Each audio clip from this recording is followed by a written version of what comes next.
اللہ کا کروڑواں احسان ہے کہ اس نے ہمیں زندگی میں ایک بار پھر رمضان عطا فرمایا اور بہت بڑی سعادت ہے، مغفرت کا چانس مل گیا، اللہ کو راضی کرنے کا پھر موقع مل گیا۔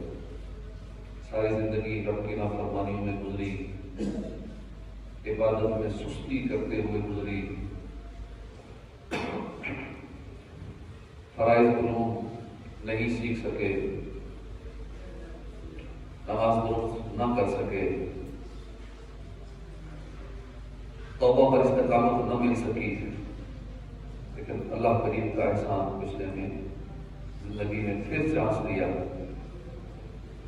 کہ ہم اپنی بخشش کروا سکیں۔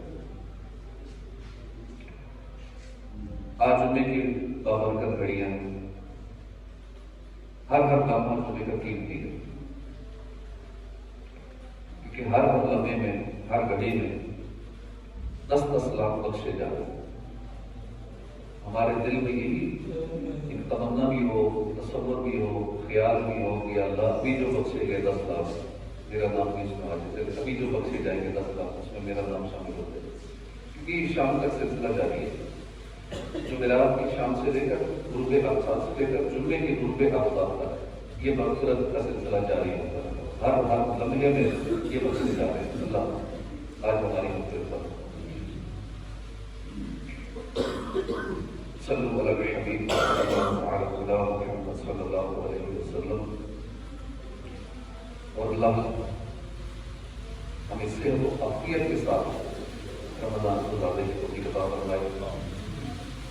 یا خدا ہم عاصیوں پر یہ بڑا احسان ہے، زندگی میں پھر عطا ہم کو کیا رمضان ہے، ہر گھڑی رحمت بھری ہے، ہر طرف ہے برکتیں، ماہ رمضان رحمتوں اور برکتوں کی کام ہے۔ یا الہی تو مدینے میں کبھی رمضان لکھا، مدتوں سے دل میں یہ افطار کے ارمان ہے۔ ہمارے دلوں کی ارمان ہونا چاہیے، ہر عاشق مدینہ کے دل میں یہ تمنا ہونی چاہیے کہ اللہ ایک رمضان مدینے میں مل جائے۔ اس بار نہ صحیح تو چلے، اگلے رمضان کی تمنا تو کر سکتے ہیں، کیونکہ مہینے میں سوال پورا کیا جاتا ہے۔ جو اللہ کی بارگاہ سے ریکویسٹ کریں گے اللہ پاک خود فرماتا ہے، کوئی مانگنے والا ہے، کوئی سوال کرنے والا جس کا سوال پورا کیا جائے۔ سارا سال ہم عرض کرتے رہتے ہیں یا اللہ بخش دے، یا اللہ یہ مسئلہ ہو جائے، یا اللہ یہ پریشانی ہے۔ یہ مہینہ شروع ہوتے ہی رب تعالیٰ خود فرماتا ہے کہ مغفرت کرنے والا ہے، کوئی سوالی جس کا سوال پورا کیا جائے۔ اللہ کی رحمت جوش پر ہے، جو چاہے مانگے اپنی آخرت کی بہتری کے لیے، جو چاہے اللہ سے مانگے۔ تو رمضان مدینے میں مانگے کہ اللہ اگلا رمضان مدینے میں مل جائے، اگلا رمضان مکے میں نصیب ہو جائے۔ مکے میں ایک رمضان 1,00,000 رمضان کے برابر، ایک نیکی 1,00,000 نیکی کے برابر، ایک روزہ 1,00,000 روزوں کے برابر۔ اور اللہ نصیب فرمائے ہمیں اگلا سال مکے مدینے میں رمضان نصیب ہو جائے۔ سرکار غوث اعظم فرماتے ہیں کہ لفظ رمضان میں 5 روح ہیں، اور اس سے مراد ہے رضوان اللہ، یعنی اللہ کی رضا، رضا الہی۔ دوسرا ہے نیند، اس سے مراد ہے محابات اللہ عن العصاة، یعنی اللہ کا گناہ گاروں پر رحمت و مہربانی فرمانا۔ لفظ رمضان میں تیسرا حرف ہے ضاد، یعنی زمان اللہ، اللہ کی امان۔ چوتھا لفظ ہے الف، اس سے مراد ہے الفت اللہ، محبت الہی۔ پانچواں حرف ہے نور، مراد ہے نور اللہ۔ بس رمضان اللہ کی رضا ملنے کا مہینہ ہے، رمضان گناہ گاروں پر رحمت برسنے کا مہینہ ہے، رمضان المبارک اللہ کی امان ملنے کا مہینہ ہے، اور رمضان المبارک اللہ پاک کی محبت نصیب ہونے اور نور الہی ملنے کا مہینہ۔ ہر گھڑی ہے رحمت بھری، ہر گھڑی رحمت بھری ہے، طرف میں برکتیں، ماہ رمضان رحمتوں اور برکتوں کی کام ہے۔ اللہ پاک نے فرمایا کہ شہر رمضان الذی انزل فیہ القرآن ھدی للناس وبینات من الہدی والفرقان فمن شہد منکم الشہر فلیصمہ۔ رمضان کا مہینہ ہے جس میں قرآن نازل کیا گیا، جو لوگوں کے لیے ہدایت اور رہنمائی ہے، فیصلے کی روشن باتوں پر مشتمل ہے۔ تو تم میں جو کوئی یہ مہینہ پائے ضرور اس کے روزے رکھے۔ ہم نے جو یہ آیت سنی ہے دوسرے پارے میں سورہ بقرہ کی آیت نمبر 185 ہے، اس کا ایک حصہ ہے۔ اس سے پچھلی آیات میں حکم ہوا کہ ایمان والوں تم پر روزے فرض کیے گئے، پھر یہ بتایا گیا کہ روزہ رکھنا تقویٰ حاصل کرنے کا ذریعہ ہے۔ اب بتایا جا رہا ہے کہ ہر روزوں کے لیے ایک مہینہ مخصوص ہے اور وہ رمضان کا مہینہ۔ ذہن میں سوال ابھرتا ہے کہ مہینے تو 12 ہیں، 12 مہینوں میں سے اور مہینوں میں روزے کیوں نہیں فرض ہوئے؟ رمضان میں ہی روزے کیوں فرض ہوئے؟ اللہ پاک نے فرمایا انزل فیہ القرآن، جس میں قرآن نازل کیا گیا، یعنی یہ وہ مبارک مقدس مہینہ ہے کہ جس میں قرآن نازل کیا گیا۔ چونکہ قرآن رب سے قریب کرتا، روزہ بھی اللہ سے قریب کرتا ہے، لہذا روزی بھی اسی مہینے میں رکھو تاکہ برکت ڈبل ہو جائے، ایک قرآن کی برکت، دوسرا رمضان اور روزوں کی برکت، اور اللہ پاک کا زیادہ خود نصیب ہو جائے۔ تجھ پہ صدقے جاؤں رمضان تو عظیم الشان ہے، تجھ پہ نازل حق تعالیٰ نے کیا قرآن ہے۔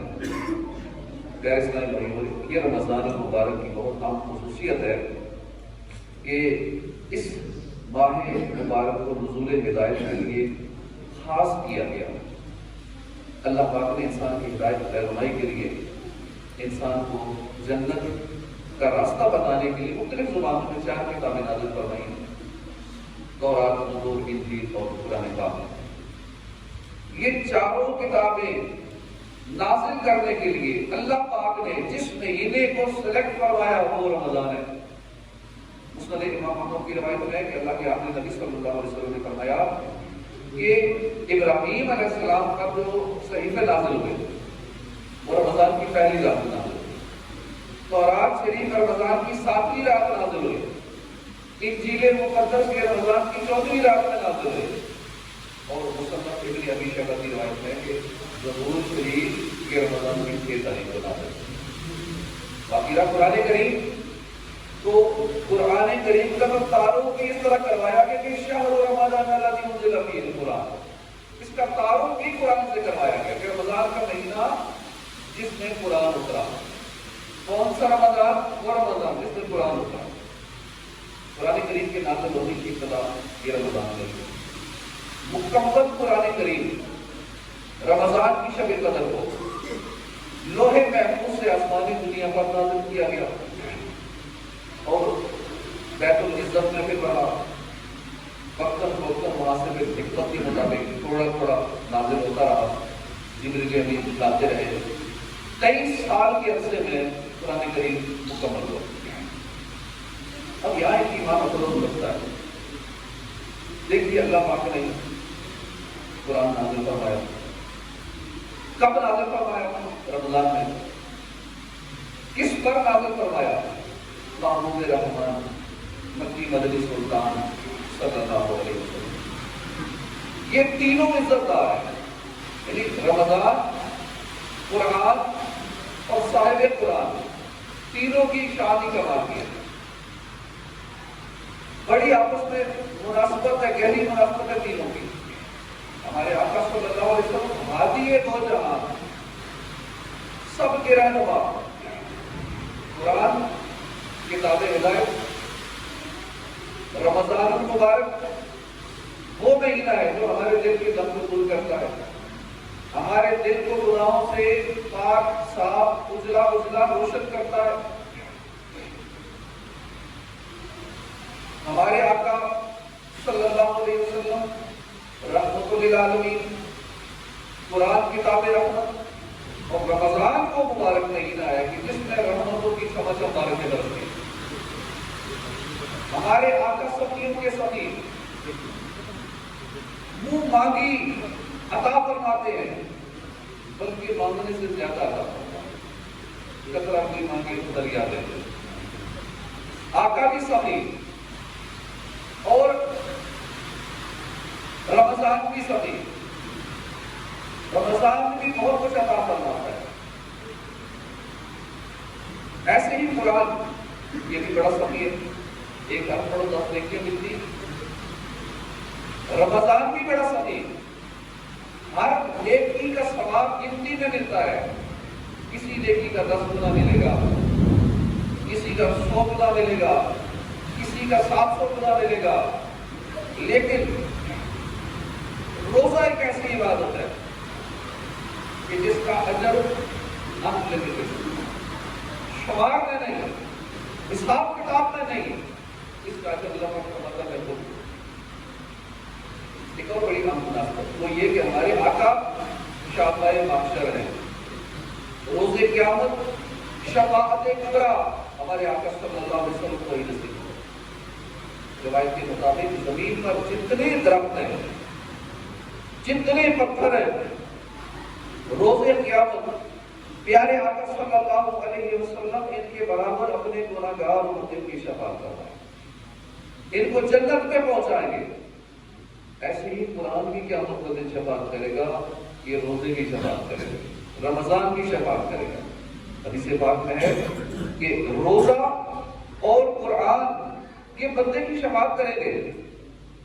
روزہ کہے گا اے اللہ پاک میں نے اس بندے کو دن بھر کھانے پینے سے روکے رکھا، یا اللہ اس کی شفاعت کرنا، اس کی شفاعت قبول کی جائے گی۔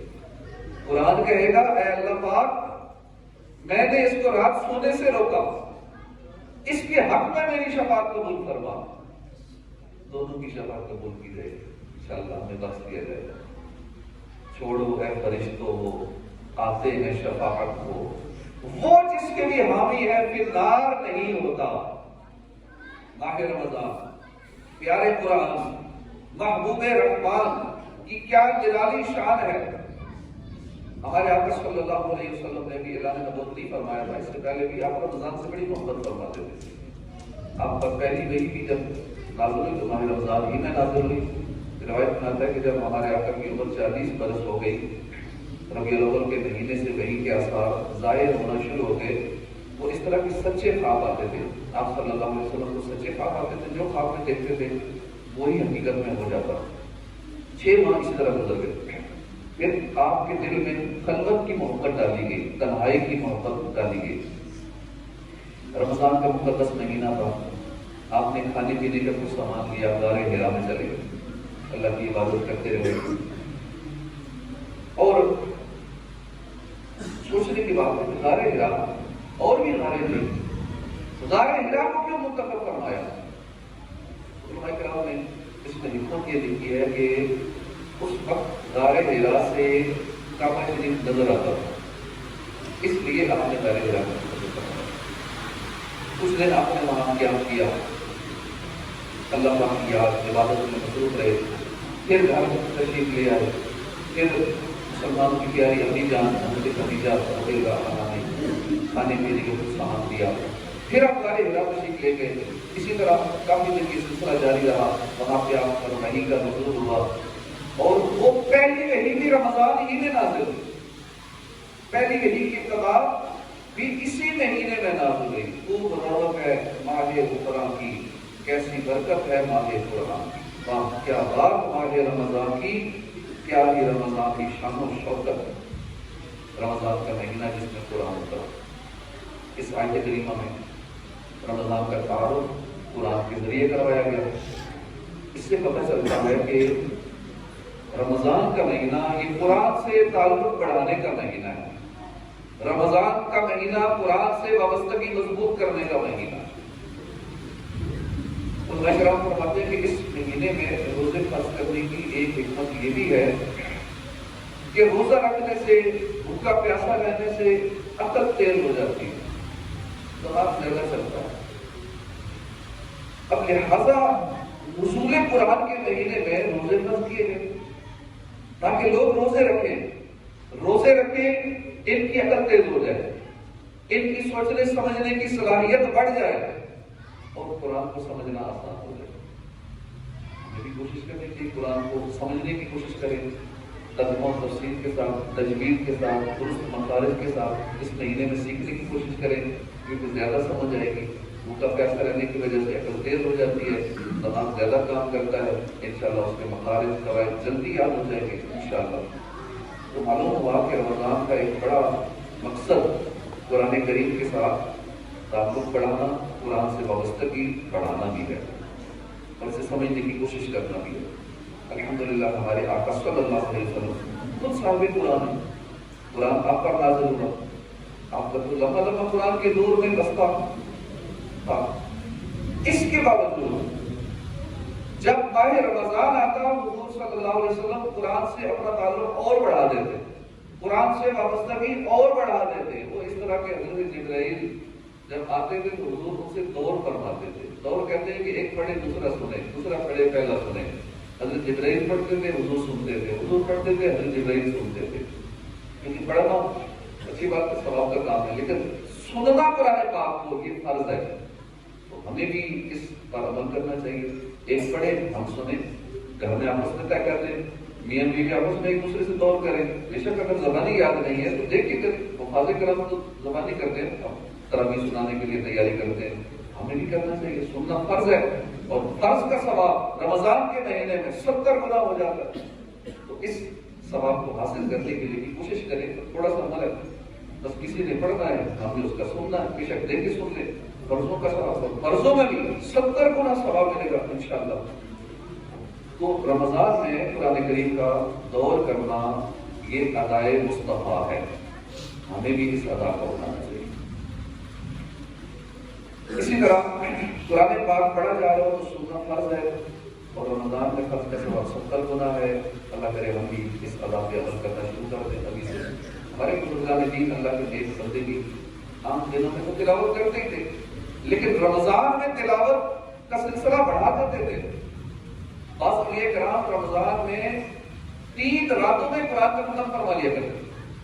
حضرت اسود رحمۃ اللہ علیہ یہ رمضان میں ہر 2 راتوں میں ایک مرتبہ قرآن ختم کرتے تھے۔ امام نقوی کا معمول تھا کہ آپ رمضان کی ابتدائی 20 دن ہر 3 دن میں ایک مرتبہ قرآن ختم فرمایا کرتے تھے۔ آخری عشرے میں ہر 2 راتوں میں ایک مرتبہ ختم پاک فرما لیا کرتے تھے۔ حضرت قتادہ ہمیشہ سال کے عام دنوں میں بھی 7 دن میں قرآن کریم مکمل پڑھ لیا کرتے۔ ایسا شوق تلاوت تھا، اللہ پاک ہمیں بھی نصیب فرمائے، ایسا ذوق ہمیں بھی نصیب فرمائے۔ امام شافعی رمضان میں 60 قرآن پاک ختم فرمائے۔ امام اعظم ابو حنیفہ کی تو شان ہی کیا ہے، آپ رمضان میں 61 قرآن پاک ختم فرماتے، 30 قرآن پاک دن میں، 30 رات میں، ایک تراویح میں۔ کاش ہمیں بھی توفیق مل جائے، ہم بھی قرآن کریم کی تلاوت کثرت سے کیا ہے۔ ہمارے نبی صلی اللہ علیہ وسلم نے فرمایا کہ افضل عبادت امتی قراءۃ القرآن، یعنی قرآن کی تلاوت کرنا یہ میری امت کی افضل ترین عبادت ہے۔ امام احمد بن حنبل فرماتے ہیں کہ مجھے خواب میں اللہ کا دیدار نصیب ہوا۔ اس دنیا میں اللہ کا دیدار ہو سکتا ہے خواب میں، مگر جاگتی آنکھوں سے اللہ کا دیدار یہ صرف حضور صلی اللہ علیہ وسلم کی خاصیت ہے۔ عام لوگوں کو اگر اللہ کا دیدار ہوگا تو وہ خواب میں ہو سکتا ہے۔ ہر جنتی کو انشاءاللہ جنت میں اللہ کا دیدار ہوگا، ہر جنتی کو دیدار ہوگا، اور یہ سب سے بڑی نعمت جنت کے اندر جو ہوگی وہ اللہ پاک کا دیدار ہوگا۔ اور جمعے کے دن سارے اکٹھے ہوں گے، مخصوص جگہ میں ہوں گے، اللہ کے دیدار کے لیے منتظر ہوں گے، اللہ پاک اپنا دیدار عطا فرمائے۔ اللہ پاک روزے دار کو بھی اپنا دیدار عطا فرمائے گا، اللہ ہمیں بھی اپنا دیدار نصیب فرمائے گا۔ میں نے عرض کی، اے رب کریم تیرے ہاں کون سا عمل افضل ہے جس کے ذریعے تیرا قرب حاصل کرتے ہیں، لوگ تیرے قریب ہو جاتے ہیں، وہ کون سا عمل ہے؟ اللہ پاک نے فرمایا اے احمد وہ میرا کلام ہے، قرآن پاک ہے۔ میں نے عرض کیا اے اللہ پاک اسے سمجھ کر پڑھے یا بغیر سمجھے؟ فرمایا سمجھ کر پڑھے یا بغیر سمجھے پڑھے، دونوں صورتوں میں قرآن کو جو پڑھے گا، تلاوت کرے گا، یہ ایسی کتاب ہے کہ اس کا دیکھنا عبادت، اس کا پڑھنا عبادت، اس کو چھونا عبادت، اس کو چومنا عبادت، اس کا سمجھنا عبادت، ایسی پیاری کتاب ہے۔ تو معلوم ہوا تلاوت افضل طریقے کی، تلاوت کی برکت سے اللہ کا قرب نصیب ہوتا ہے، تلاوت کرنے سے اللہ راضی ہوتا ہے، تلاوت کرنے والا اللہ کے ہاں بڑا مقام حاصل کر لیتا ہے۔ یہ بھی معلوم ہوا کہ قرآن کریم کو سمجھنا اگرچہ ضروری ہے کہ بندہ اگر قرآن کریم کو سمجھے گا نہیں تو اس پر عمل کیسے کرے گا؟ البتہ اگر آدمی بغیر سمجھے بھی تلاوت قرآن کرتا ہے، یہ بھی بڑی فضیلت کی بات ہے، اس سے بھی دل روشن ہوتا ہے، دل کا غم دور ہوتا ہے تلاوت کرنے سے، اللہ کا قرب نصیب ہوتا ہے، اللہ کی محبت نصیب ہوتی ہے۔ ایک روایت میں ہے کہ اللہ کے آخری نبی صلی اللہ علیہ وسلم نے فرمایا کہ جو بندہ دن اور رات میں قرآن کریم کی تلاوت کرتا ہے، قرآن کریم کے حلال کو حلال، حرام کو حرام جانتا ہے، اللہ پاک فرشتوں کو اس کا رفیق بنا دیتا ہے۔ جب قیامت کا دن ہوگا، قرآن کریم اس بندے کے لیے اللہ کی بارگاہ میں دلائل دے گا۔ قرآن کہے گا اے رب کریم، ہر شخص دنیا میں اپنے کام کی اجرت لیتا تھا، مگر فلاں شخص دن رات کی میری تلاوت کرتا ہے، میرے حلال کو حلال، حرام کو حرام جانتا تھا، اے رب کریم آج تو اس کو اجر عطا فرما۔ قرآن کریم کی عظمت پر اس بندے کو تاج شاہی اور کرامت کا لباس بنایا جائے گا۔ پھر اللہ پاک قرآن کریم سے فرمائے گا حل ردیتا، اے قرآن کیا تو راضی ہے؟ قرآن کریم کہے گا یا اللہ اور بھی عطا فرمائے۔ اللہ پاک اس بندے کو بادشاہت عطا فرما دے گا، اس بندے کو جنت عطا کر دی جائے گی۔ پھر قرآن کریم سے کہا جائے گا حل ردیتا، کیا قرآن کو اب راضی ہے؟ قرآن کریم کہے گا ہاں اے رب کریم میں راضی ہوں۔ اللہ پاک ہمیں عبادت و ریاضت کرتے ہوئے خوب اچھے انداز سے رمضان گزارنے کی توفیق عطا فرمائے۔ کاش ہم اس رمضان میں زیادہ تلاوت کریں، زیادہ ذکر و اذکار کریں، زیادہ کثرت سے نوافل پڑھیں، کثرت سے صدقہ و خیرات کریں، سارے روزے رکھیں، بہتر انداز میں رمضان کو گزاریں۔ اللہ پاک ہمیں توفیق عطا فرمائے کہ کیسی پیاری عبادت ہے۔ باقی عبادات ایسی ہیں کہ اور مخلوق بھی کرتی ہے، کہ واحد ایسی عبادت ہے یہ انسان ہی کرتے ہیں۔ بعض علماء فرماتے ہیں کہ جنات میں بھی روزہ نہیں ہے، یہ انسانوں میں ہی ہے، فرشتے بھی باقی باتیں کرتے ہیں، لیکن روزہ یہ فرشتوں کو بھی یہ عبادت نصیب نہیں، یہ صرف ہمیں نصیب ہے، ایسی پیاری عبادت ہے۔ اسی طرح اور مذاہب میں بھی کوئی بھی اپنے جس کی وہ پوجا کرتا ہے، بتوں کی کرتا ہے، یا جس کی کرتا ہے مورتیوں کی، وہ بھی ان کے لیے روزہ نہیں رکھتے۔ یہ واحد مسلمان ہے کہ جو اللہ کی محبت میں بھوکے پیاسے رہتے ہیں۔ اکیلے میں کھا سکتے ہیں، کون دیکھ رہا ہے، لیکن اللہ کریم کا خوف ہوتا ہے کہ میرا رب مجھے دیکھ رہا ہے، میں نے جس کے لیے روزہ رکھا ہے وہ مجھے دیکھ رہا ہے۔ اللہ کرے کہ یہی تصور رمضان کے علاوہ بھی ہو جائے۔ تو آگے آج جو بارش میں کھڑے بیچارے اگلی سب بنا دیتے ہیں، باہر والے بھیگ رہے بارش میں، آگے ہو جائیں۔ تو ابھی جو تصور ہے نا کہ ہم اکیلے میں بھی کھاتے پیتے نہیں ہیں کہ روزہ ٹوٹ جائے گا، اللہ ناراض ہو جائے گا، روزہ چھوڑنے کا یہ گناہ ہے، تو یہی تصور اگر ہمارا پکا ہو جائے، رمضان کے علاوہ بھی یہی تصور ہو جائے، جھوٹ بولنے لگے، تصور ہو کہ میرا رب مجھے دیکھ رہا ہے، گناہ کرنے لگے، اکیلے میں بدکاری کرنے لگے، تصور ہو میرا رب مجھے دیکھ رہا ہے، اللہ دیکھ رہا ہے۔ حرام روزی کماتے ہو، تصور یہ ہو اللہ دیکھ رہا ہے، کسی کی غیبت کرتے ہوئے، کسی کی دل آزاری کرتے ہوئے، زبان سے کسی کو ستاتے ہوئے، کسی کے ساتھ جھگڑا کرتے ہوئے، یہی تصور ہو اللہ دیکھ رہا ہے۔ اب روزہ ہم کیوں نہیں توڑتے؟ اکیلے میں شام کے وقت، عصر کے بعد پیاس لگی ہوئی، بھوک لگی ہوئی ہوتی ہے، لیکن اکیلے میں نہیں کھاتے، اللہ دیکھ کر۔ یہی تصور اللہ کرے سارا سال ہو تو بہت سارے گناہوں سے بچ جائے، ہماری زندگی نیکیوں بھری گزرے گی انشاءاللہ، پورا زندگی کا سسٹم بھی ٹھیک ہو جائے گا۔ اگر یہ تصور بن جائے کہ میرا اللہ مجھے دیکھ رہا ہے تو پھر اکیلے میں بھی کوئی گناہ نہیں کرے گا، کیونکہ اللہ دیکھ رہا ہے، جس کی نافرمانی کر رہے ہیں وہ دیکھ رہا ہے۔ اللہ کریم ہمیں ایسی توفیق عطا فرمائے کہ ہم گناہوں سے بچنے والے بن جائیں، کثرت سے عبادت کرنے والے بن جائیں۔ آج ہماری فکر ہو جائے، جمعے کا دن قبولیت کا دن ہوتا ہے، اور یہ تو رمضان کا جمعہ ہے، ہر لمحے میں 10 لاکھ بخشے جا رہے ہیں، ہر لمحے میں اللہ کرے یہ جو لمحے گزر رہے ہیں ہم سارے بخشے جائیں، اللہ کے گھر میں باوضو ہیں، اللہ رسول کی باتیں سن رہے ہیں، دل میں دین کی باتیں سن رہے ہیں، اور دل میں یہی ہو گیا اللہ بخش دے، ابھی بخش دے، اللہ بھی بخش دے، ابھی جو بخشے جا رہے ہیں۔ اگر سارا دن لاکھوں بخشے گئے، ہر سیکنڈ میں 10-10 لاکھ بخشے گئے. شام تک ملٹیپلائی کرے نا کہ کتنے سیکنڈ بن جاتے ہیں. جو یہ 24 گھنٹے گزرے کل مغرب سے آج شام تک, کہ پورے دن رات گزر گئے, اربوں خربوں بخشے گئے. یا اللہ میرا نام پھر بھی نہیں آیا, میں اتنا برا ہوں, میں اتنا بڑا نافرمان ہوں, تیرا اتنا بڑا میں گناہگار ہوں کہ میرا نام آج ان کروڑوں اربوں خربوں جو بخشے جانے والے ہیں ان میں میرا نام نہیں آیا, میں کتنا بدنصیب ہوں.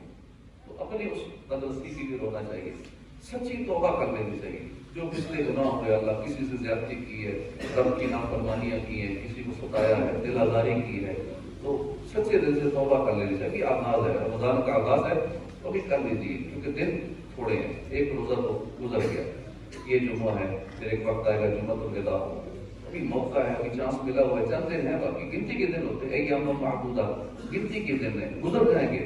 تو اپنی بخشش کروا لیجیے, رب سے گڑ گڑا کے جتنا ہو سکے رو رو کے اللہ سے مغفرت کی بھیک طلب کر لیجیے. اللہ پاک ہمیں توفیق نصیب فرمائے. 3 رمضان المبارک یہ یوم خاتون جنت ہے. ہمارے پیارے آقا صلی اللہ علیہ وسلم کی پیاری لاڈلی شہزادی امام حسن اور امام حسین رضی اللہ تعالی عنہما کی امی جان حضرت فاطمہ الزہرا رضی اللہ عنہا کا وصال شریف 3 رمضان 11 ہجری کو ہوا. اسی مناسبت سے آئیے سیدہ خاتون جنت کی روزوں سے محبت کا ایمان افروز واقعہ سنیے. حضرت ام ایمن فرماتی کہ ایک مرتبہ سخت گرمی کے دن تھے, رمضان کا مہینہ تھا, دوپہر کا وقت تھا, میں خاتون جنت کے گھر گئی, وہ دروازہ بند تھا, اندر سے چکی پیسنے کی آواز آئی. پہلے دور میں دانے چکی سے پیسے جاتے تھے, پتھر کی چکی ہوتی تھی, ہاتھ سے چلاتے تھے. چکی چلنے کی آواز آنے کا مطلب یہ تھا کہ سیدہ گھر میں موجود ہے اور چکی چلا رہی, لیکن معاملہ اس کے الٹ تھا. چنانچہ دروازے کی دراڑ سے حضرت ام ایمن کی نگاہ اندر پڑی تو دیکھ کر حیران رہ گئی کہ چکی چل رہی ہے, دانے پس رہے ہیں, چلانے والا نظر نہیں آ رہا. حیرت کی بات ہے کہ چکی خود چل رہی ہے, آٹومیٹک چل رہی ہے. آج کل تو چلو بجلی پہ ہے, سولر سسٹم ہے اور کئی نظام ہے, لیکن اس دور میں چکی خود کیسے چل رہی ہے؟ بڑی حیران ہوئی. ساتھ ہی حسنین کریمین جھولے میں آرام فرما رہے ہیں, امام حسن امام حسین جھولے میں آرام فرما رہے ہیں, جھولا بھی ہل رہا ہے, ہلانے والا کوئی نہیں. چکی چل رہی ہے, چلانے والا کوئی نہیں. مگر سیدہ چکی کے قریب زمین پر آرام فرما رہے, سو رہی. حضرت ام ایمن فرماتی ہے کہ یہ معاملہ دیکھ کر مجھے بڑی حیرت ہوئی, چکی خود کیسے چل رہی ہے, حسنین کریمین کا جھولا خود بخود کیسے ہل رہا ہے. آج کل تو جھولے بھی وائبریشن میں ہلانے والا پورا سسٹم ہے آٹومیٹک, اس وقت یہ نہیں ہوتا. میں اپنے اس تعجب کا حل معلوم کرنے کے لیے حضور کی خدمت میں حاضر ہوں. بتائیے یا رسول اللہ صلی اللہ علیہ وسلم, سیدہ فاطمہ تو آرام فرما ہے, چکی خود چل رہی ہے, جھولا خود ہل رہا ہے, معاملہ کیا ہے؟ پیارے آقا نے فرمایا, اے ام ایمن سخت گرمی ہے, رمضان ہے, فاطمہ نے روزہ رکھا ہوا ہے. اللہ پاک نے فاطمہ پر نیند غالب کر دی ہے تاکہ کچھ دیر آرام کر لیں اور انہیں گرمی کی شدت محسوس نہ ہو, اور فرشتوں کو بھیج دیا کہ چکی چلاؤ, حسنین کا جھولا چلاؤ. وہ خاتون جنت معصوم حوریں باندیاں جن کی ملک جنت سے آ کر پیستے تھے چکیاں جن کی. غور فرمائیے, سخت گرمی بھی عرب شریف کی گرمی بہت زیادہ ہوتی ہے. سیدہ فاطمہ زہرا نے روزہ رکھا ہوا, تو معلوم ہوا کہ رمضان چاہے گرمی میں آئے چاہے سردی میں آئے, رمضان کے روزے خاص ہیں, روزے رکھنے چاہیے. صحابہ کرام اور ہمارے مزاج میں بڑا فرق یہ بھی ہے کہ صحابہ کرام نیکی, جنت, ثواب آخرت, رضائے الہی کے حریص تھے, مگر جیسے جیسے ہم مصطفیٰ جان رحمت صلی اللہ علیہ وسلم کے دور سے دور ہوتے جا رہے ہیں, گرمی کے روزے بھی اگرچہ رکھنے والے رکھتے ہیں, مگر خواہش ہوتی کاش رمضان سردی میں آ جاتا, کاش دن چھوٹے ہوتے, اچھی بات تھی. لیکن صحابہ کا جذبہ تھا روزے رکھنے کا, صحابہ کا مزاج اس سے الٹ تھا. گرمی کے روزوں کو صحابہ زیادہ پسند فرماتے تھے. مسلمانوں کے چوتھے خلیفہ مولا علی مشکل کشا فرماتے کہ مجھے 3 چیزیں بہت پسند ہیں, ان میں سے ایک گرمیوں کے روزے ہیں جو مجھے بہت پسند ہے, ہمیں سردی کے روزے پسند ہیں, چھوٹے دنوں کے روزے پسند ہیں. اللہ پاک ہمیں رمضان کی محبت نصیب فرمائے.